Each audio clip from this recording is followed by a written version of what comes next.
Welcome to the Sales Compensation Show, where we share the latest sales performance insights through in-depth discussion with experts. Season 3 of our show is your backstage pass to discovering how today's most successful sales and revenue ops teams support go-to-market strategy and improve sales performance. Plus, we'll explore what we can learn about incentives from different industries more broadly. Subscribe to hear how leaders are unlocking new growth, implementing the latest compensation trends, and their priorities for improving go-to-market performance.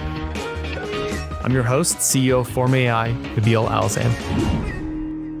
Stephen, it's great to have you on the show again. I really enjoyed the conversation that we had last time, and it is crazy to think about how fast time flies by because it feels like yesterday, but it was certainly not yesterday. It's great to have you back on the show again, and would love to continue diving into the world of sales comp and sales comp strategy. Yeah, thank you for having me. I appreciate helping out because I utilize a lot of your resources for myself that I find useful. So any way that I can help, kind of give back to the resources you provide, happy to do it.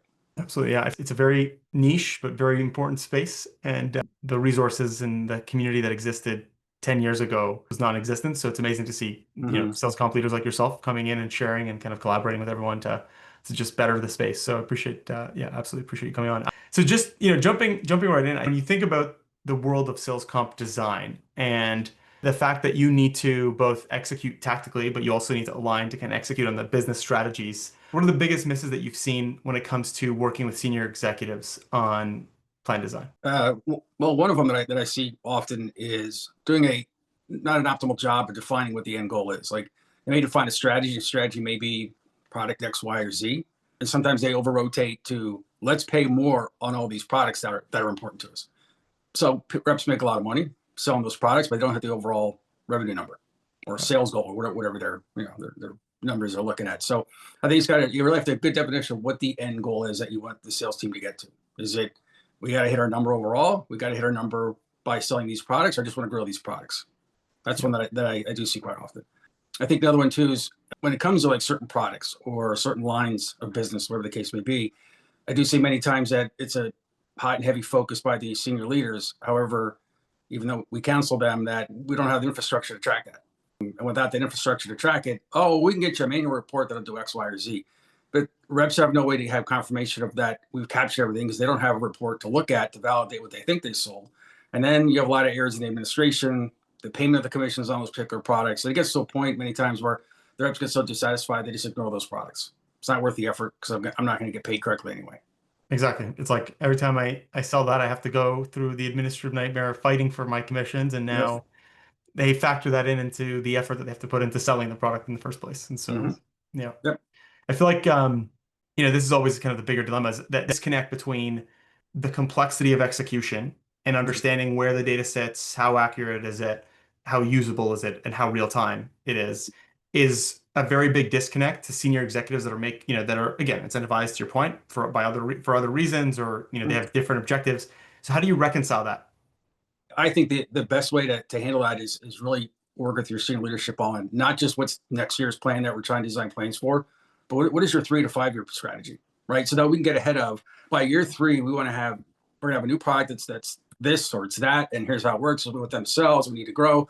So that as an IT team, as a sales comp team, sales operations teams, you can start then saying, okay, here's what we can do for this next year, right? That's step 1. By the time we get to year 3 in our example, right, we can work to have that infrastructure built so that when it kind of meets their timeline of their strategy, we have all that built. It's all automated. And I think what's good too is then you're not just also throwing a new element or product or measurement in a plan one year, right? You can start communicating or having contests, incentives around these new things, products, wherever it may be. So that when you do put it in the comp plan, they all know how to sell it, they know how to price it, they know how to contract for it, they know how to get it delivered, etc. It's not 6-month ramp up, which means you're not going to hit your desired result anyway, because it takes the reps 6 months to figure out what is it, how do I get it sold, how do I get it delivered, when do I get credit, when do I get paid, and how do we track it?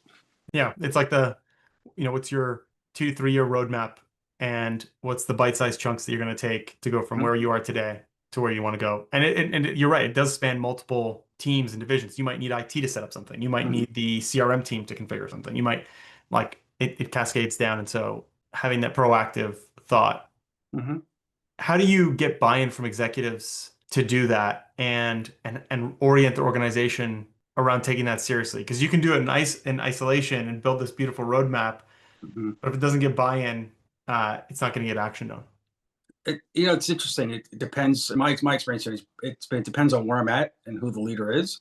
I've been in some places where we'll say the sales process, we'll say, is very mature, and those senior leaders understand that we need to be able to have it automated or be able to have reps that have reporting on it before we want to put it in a comp plan, and then they'll buy into that and say, yeah, I agree, because if not, I create too much noise in the field. And then to your point before, reps spend so much time shadow accounting to make sure they're getting paid correctly.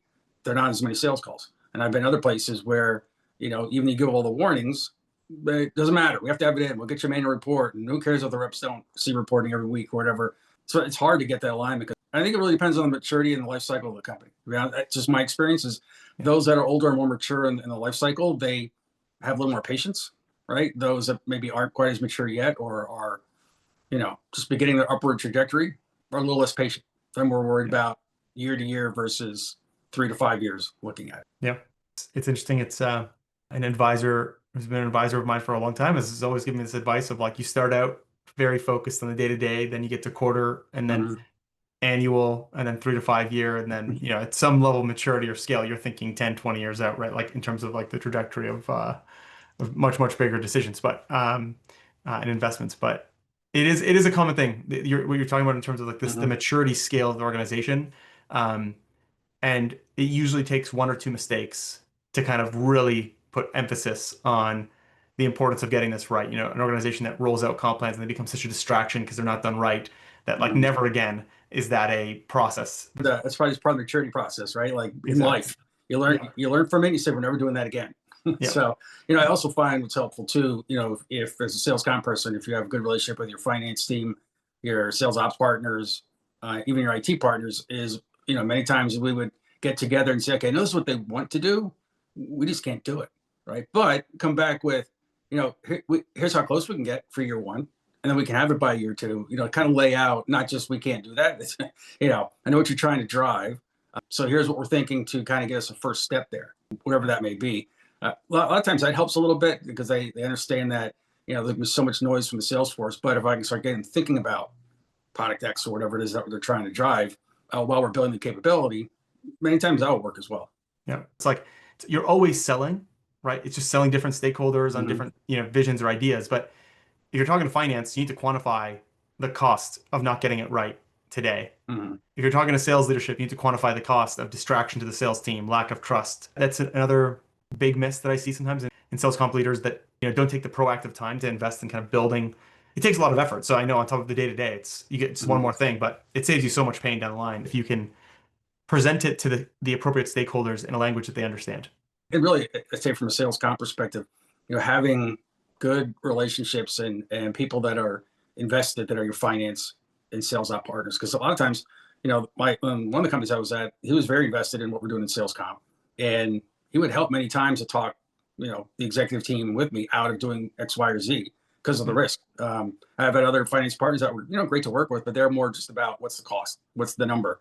Not so much involved in the, strategy around the sales comp. So it depends on the person you have. But if you get, a sales ops or a finance person that is really invested in affecting the company's strategy through incentives and wants to be involved with you, that's a tremendous help.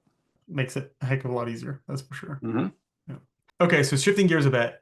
So now you've managed to steer the executives and kind of like the strategy of the incentive plan design. You've now built this plan and you're rolling out to the field. What do you see as the biggest obstacles to adoption or getting reps on board with a new comp plan? Quotas. In an ideal world, you have them out at the same time, but that's not always possible because a lot of times quotas can't be done until the books are closed the previous year, know what your growth expectation is, and then cascading that down or up or meeting in the middle, however you do your process. So usually the quotas come out after the comp plans go out. And many times reps, they're not fully bought in. They go, well, what's the number I have to hit? I don't know if I like it or not yet. What's the number I have to hit? Right. Yeah. And I've been at companies too, where one company I was at for a number of years ago, the sales force didn't even care. They're just like, I know it's going to be around whatever, or I know it goes up X% roughly every year. So it is what it is. And they just go on their way and keep selling, right, with the comp plan. And I have other ones where, they won't even read the plan until they got their quota, right? Yeah. They wouldn't even do the acknowledgement or acceptance of the plan until they saw a quota. And it's like, well, quota has nothing to do with the plan. The plan is the plan, whether your quota is $100 or $1 million, it's still the plan, right? So that's what I usually see is probably the biggest obstacle getting to adoption of the plan is just really the quotas around it. And I think if there's another one, I'd probably say is when you're adding like a new measurement, new metric, or you're changing a mechanic, right? Um, Making sure you do a really good job in the rollout before the plans go out, of explaining, providing the appropriate materials, training materials, so that reps can understand it before they get the plan. Yep. Otherwise, they get so confused, especially if you're at a company where they've had the same kind of plan for the life of the company, and now you're introducing a different mechanic to create, streamline the process, simplicity, whatever the case may be. That just throws them for a loop, because they're used to Yep. saying, the common one you probably see is most companies start with, I'm going to pay you 10% every dollar you bring in. Simple, right? But then you start saying, okay, well, that was when we had 10 reps. Now we have 1,000 reps. We need some simplicity and some automation, and around it, we're going to introduce, let's say, a bonus structure, right?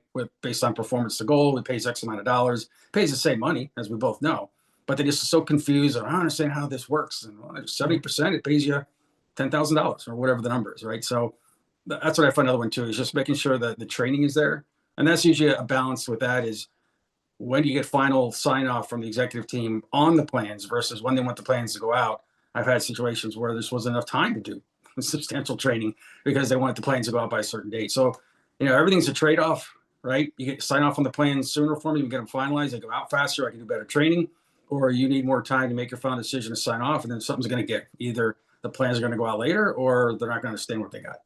There's always a price to pay. Where are you paying? And the interesting thing that I'd call it is a comp plan has a lot of mechanics or inputs into it. And so you said it's like when you're 10 reps, it's pretty simple. As you're a 1,000 rep organization, it's just naturally it's way more complicated. Mm-hmm. And I would say the complexity in that kind of what we see is it's the crediting rules now impact your comp plan. So if you don't understand the crediting rules, which are very much like hand in hand with the comp plans of like this is what the definition of X product is for the metric 2 in your comp plan. Mm-hmm. That's not very well understood. That's a problem. The role definition, the accelerators, the decelerators based off of like contract terms or whatever adjustments, like all of these things become more complex because the org and the go-to-market becomes more complex. There's more defined roles. And so sometimes the organization overtly focuses too much on like, oh, we need to explain how the math works. Mm-hmm. But rarely is that the problem versus understanding how a dollar gets bucketed into metric 1 versus metric 2, which is not a math problem. It's actually a business rule problem. Mm-hmm. And yeah, I see far more focus over here when in reality, most reps kind of get the math. They just don't know. They don't have the numerator denominator definitions appropriately, mentalized in their head. Yeah, and that's part also as well, when you have if you can, in those examples you just gave, like in your T's and C's of your plan, or somewhere in the plan document is a definition of what is metric 1, what products fall into there. Another one, kind of along those lines, that I find is also challenging for sales reps, thus us, right? Is well, if it's this product and it has this thing attached to it, we're going to give 30% credit. If it's this thing that has that attached to it, we'll give you 70%. If it's this thing with nothing attached, we'll give you 100%.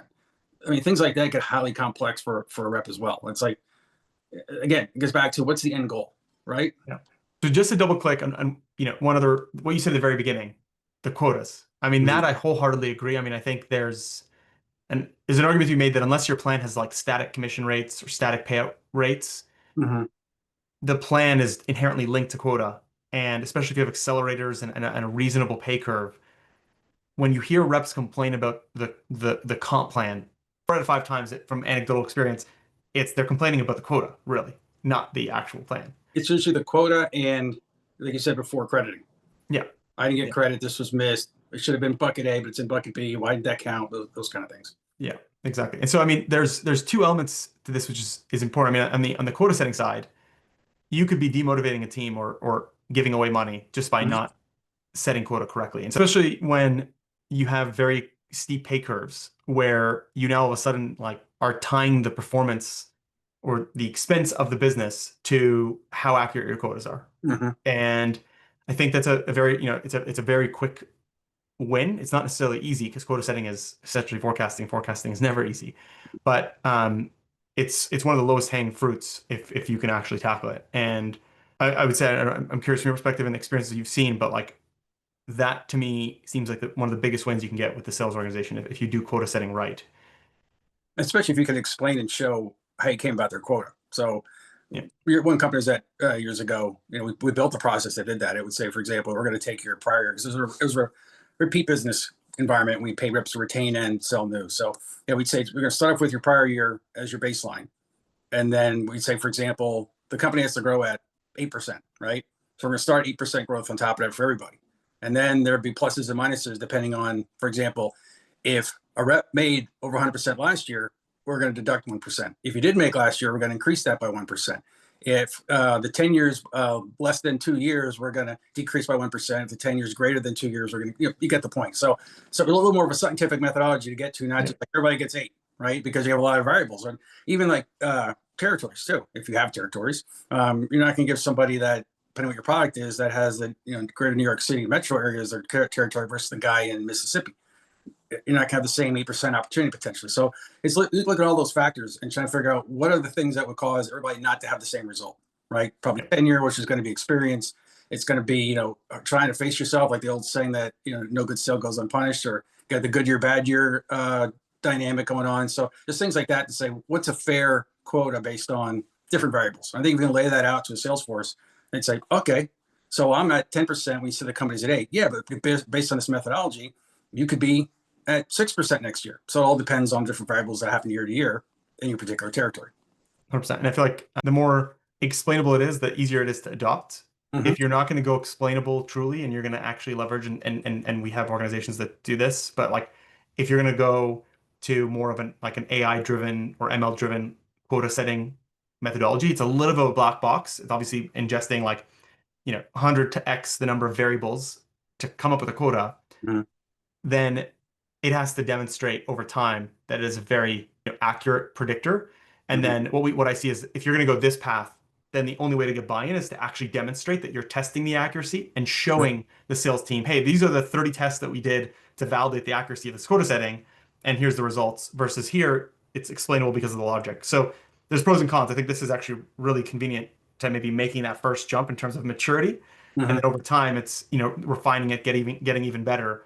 And the sales team is used to this kind of variable concept, and now they're just expanding it and making it even more equitable and fair. But I think if you can get quota setting done properly, you just you do get over a big obstacle. The second thing that you mentioned around the complexity of the business rules around crediting, of okay, now it's included here or not.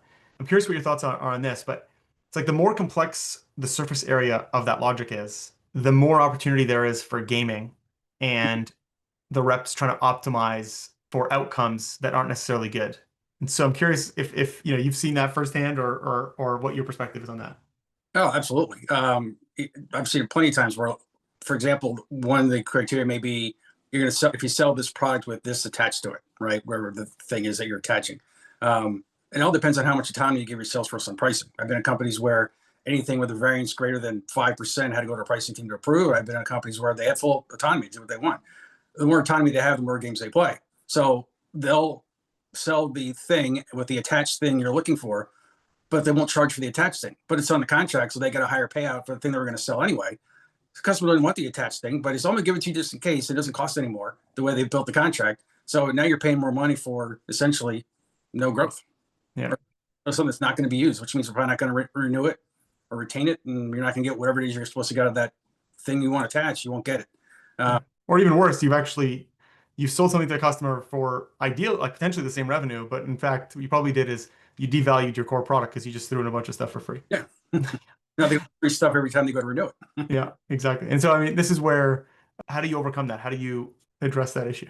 Yeah. So one example where I did something to solve this was I was at a company where they were selling contracts for upfront contract value, right? And these were large, $10, $20 million contracts, right? So it sounded great because they were constantly overachieving as a group their contract value number every year. But what the finance came back with was, yeah, that's great, but given the terms we have to give out and given the discounts we give and the things that we throw in there for free, we're actually losing money on a lot of these contracts. So it looks great that we're overachieving the booking number. I say booking, it wasn't a software or SaaS company, but we're actually losing money on a lot of these contracts. So that's what I talked about. What's the end goal? I said, well, till now you've told them the end goal was to grow the year-over-year contract value. That's what they've done, right? If the end goal is you want to grow the contract value, you want the contract to look like this or have this kind of health in it, we need to pay for that, right? Not pay more. It's just saying, we're saying now that simply growing the annual contract value is not worth what it was worth in the past. And I'll make this example up. So we said, okay, just on the contract value alone, we're going to pay 50% of what we used to pay for that. Now, if they made a couple variables in there. Now, if payment terms are 60 days or less, we'll pay another 20%. If the contract has a new product line that they didn't have in the past, talk about the products that the senior leadership wants to get going, right? We'll pay another 20%. So it's basically different attributes of the contract would get you to. And then we kind of looked at, okay, if somebody sold all this last year of what we want, what would they make? And we made sure that if they did the same thing this year, the way we wanted, we'd pay 20% more than it would have made last year on it. So it's saying, I'll still pay you on it, but you're not going to make as much because the contract for us has these attributes in them. And if you get all the attributes, you'd make more this year than you would have last year. Yeah. Yeah. That translation is really important to getting the top performers usually dissect the plan and understand it, but for the average, that mid, which makes up the majority of your revenue, getting them to understand like that translation of doing X behavior would have paid you this much last year, and this is what it's going to do this year. Yep. So just to kind of shift into a different segment that we have around hot take and a myth in the industry, would love to get your perspective on what's your hot take in the world of sales comp or RevOps. I think too many senior leaders or CROs spend their time focused on very granular areas of what they want to have reps grow or focus on, et cetera. And I think we talked about before, they don't define the end goal well. So their end goal seems to jump around as opposed to, do you want to grow this number, or do you want to grow this product, or do you want to grow margin? What is it you're trying to get to, so we can design a plan appropriately to drive the behavior that will get you where you need to be. So I think it's just really defining that end goal for a sales team for a comp plan really helps the whole process and gets reps doing what you want them to do. Yeah, agreed. I feel like incentives, I mean, again, if incentives, if used to reward on behavior, just massively expands the complexity of the process, which just means that it could be good, but it just opens up the gaming, to your point. Like the possible permutations of gaming become almost infinite. So unless you're able to change the plan quickly enough to counteract that when you see it, it's very, very difficult. Yeah. Yeah. So yeah, 100%. I see that. And so, okay, jumping into a common myth or a misconception that you see in the world of sales comp. Yeah, it goes back to the quota thing we've been talking about. I don't tell you how many times I've heard reps complain when the quota comes out or the plan comes out that corporate raises our quotas every year to pay us less money. And you try to explain to them, no, the company has a target to get to, which is higher than last year. So the target for the company is higher, than the sales target has to be higher to get to that same number. And reps will come back and say, okay, well, I should make more then. No, it's like the plan pays out 100% the target incentive. Because I would ask for the same thing. We all do, right? We all ask for, I'm going to ask if I can get more out of it, right? But it doesn't work that way, because if we had to pay more money every time their quotas increased, that means our commission budget goes up every year, and it's going to exceed the trajectory of the revenue growth. You're not going to last long. Yeah, 100%. I feel like what's interesting is the business expectations are growing because you have a bigger base. It should, in theory, mean that you have an easier opportunity of further expanding. You have more data points, you have more experience, you've had an incremental year of optimizing for that, sales motion and making tweaks. And I think if every part of the business is becoming more efficient, whether it's the operations side of running sales comp or sales ops, then you have to argue that, okay, in that year as a sales organization, the entirety of the sales enablement function, the RevOps function, the sales comp function is making you and the sales team that much more efficient. That needs to translate, all that investment needs to translate into incremental quotas. Because otherwise, why would you do that? You just keep the same sales team, take out all RevOps investments, and you'd set the same target every year, which is not obviously it's either grow or die. It's the world of business, basically. I'm curious, how have you been able to convey that, and what's been the adoption as you kind of step back and educate the sales team? Because again, it is a very common misconception that you hear, I've heard numerous times. So how have you educated and got the sales team to buy into that? I mean, it's really kind of giving the truthful explanation. I mean, fortunately, most times, the senior sales leader would be the one that would kind of explain, well, no, my number goes up, your number goes up. That's usually what ends up happening. Is the senior sales leader is the one that steps in and says, no, it's not. That's not why they're doing this. It's my number goes up, your number goes up. There's always a breaking point too, right? Like if it gets to a point where the year-over-year increase is getting to be ridiculous, you probably have to take a step back and look at, do we need more sales reps? Like, especially if it's a business where the reps retain what they've sold to maintain it and try to expand and grow existing customers, there's not have enough time. So there's always a certain breaking point where it's going to tell you that we need more reps, not just increase everybody's quota by 20%, right? Yeah, exactly. Yes. Yeah, 100%. It's the capacity planning needs to be done at the same time as you're analyzing kind of quota setting. Otherwise, it doesn't make sense. One final thing here. And so I recently had a guest on the show, and we were talking about kind of the validity or the actual value of sales incentives. And so I'm curious from your perspective, what's your stance on sales teams running with variable comp or truly just 100% base? I was a sales rep back in the day before I got into sales comp. My philosophy is that the only reason sales reps are sales reps is for the commission.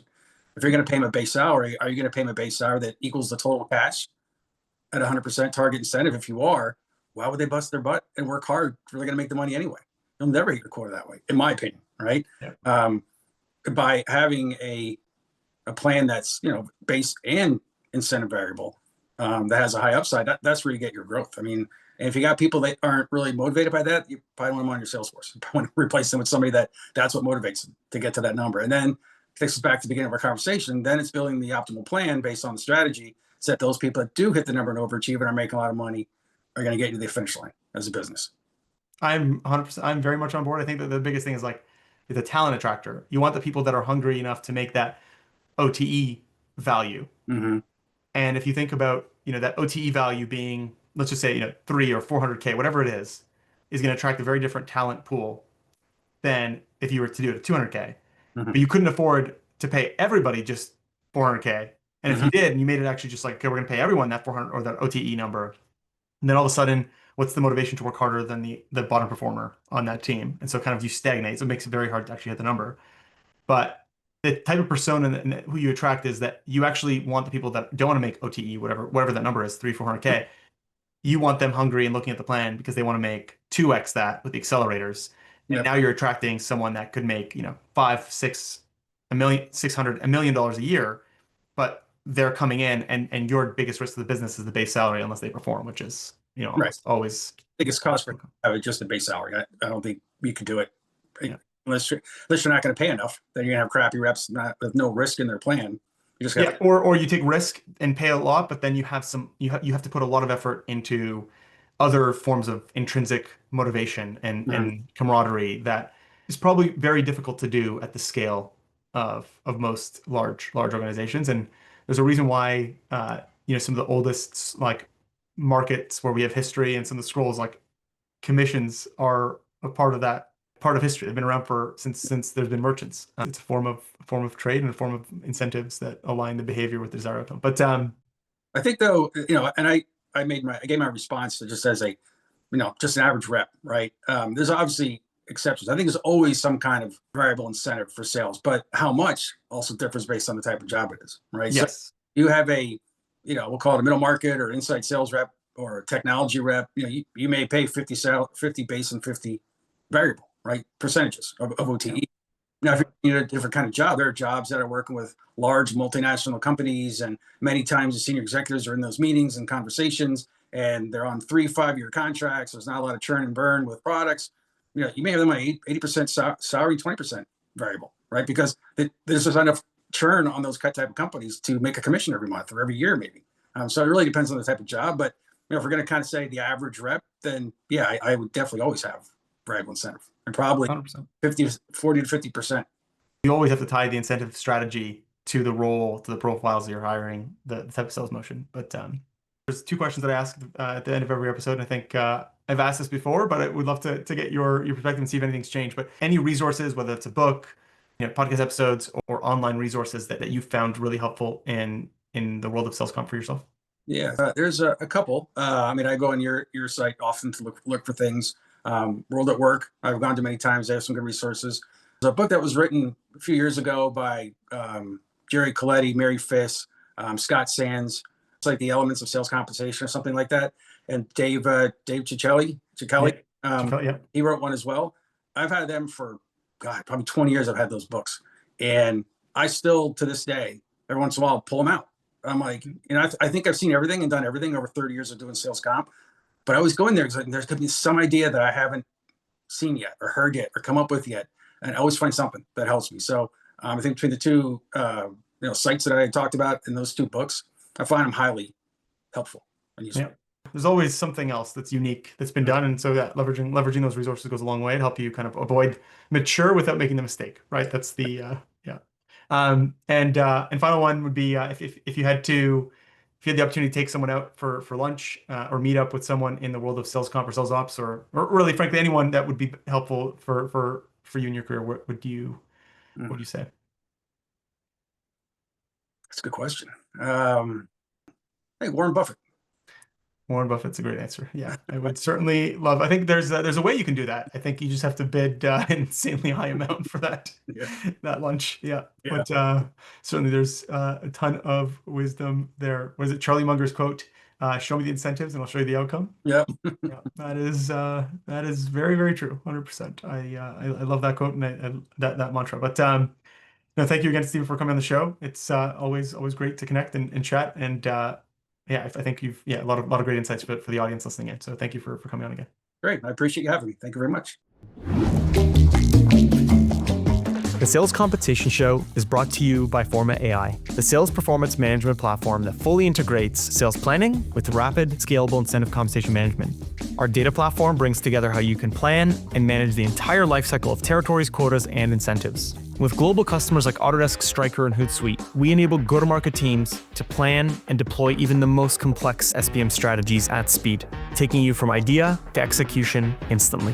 To learn more about Forma.ai, visit our website at Forma.ai.